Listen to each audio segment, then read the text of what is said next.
Senator from Virginia. Mr. President, I applaud my colleague for reaching out to see if we could work together on this important resolution, a resolution that coming to the Senate in 2013, as did my colleague, neither of us believed we would need to stand on the floor of this body to introduce. In August of 2017, students and their families had just arrived in the town of Charlottesville to move into the University of Virginia.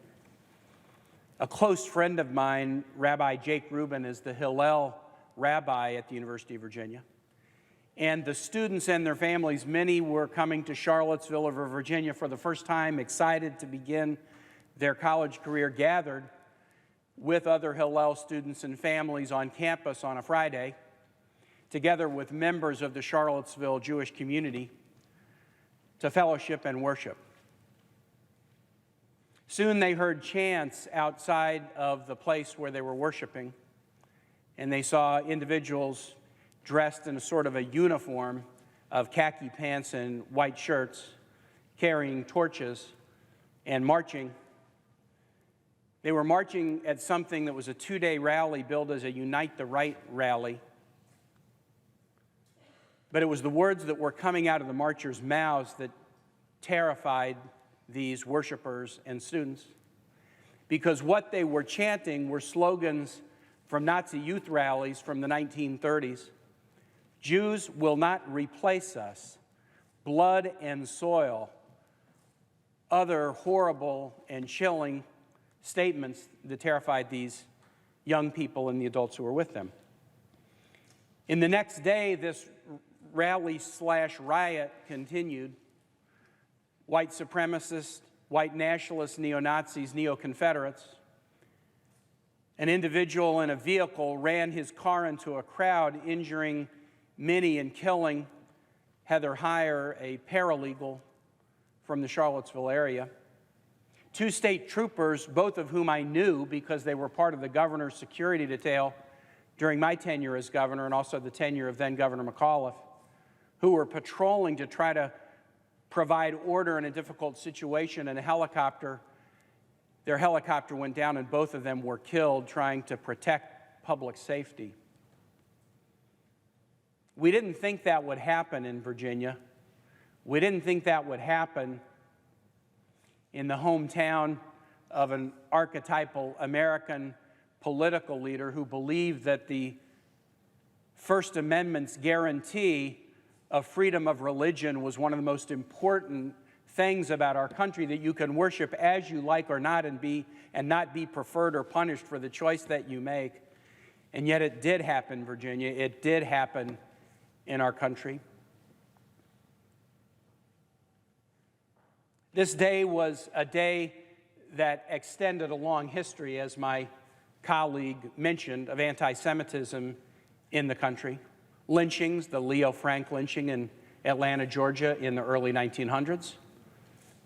Jews wrongly accused of crimes and then killed, crimes that they didn't commit.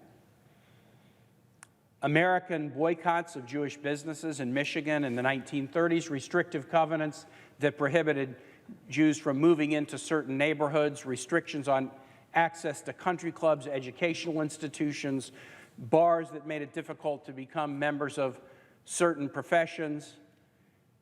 And even in addition to formal restrictions, a culture of intolerance, a culture of segregation that treated Jews as not fully equal in this land of equality. I had hoped that those days were behind us. But it's not just Charlottesville. There's a Jewish day school, the Gesher Day School, a few miles from here in Virginia, that experienced bomb threats in 2017 and 2018. The Jewish Community Center in Fairfax, Virginia, has been repeatedly defaced with Nazi graffiti and anti-Semitic graffiti, and in a heartening sign when that happens, the faith communities of Virginia, Christian, Muslim, Jewish, Hindu, Baha'i, gather to scrub the graffiti off, and yet this hasn't happened just once. It happens over and over and over again.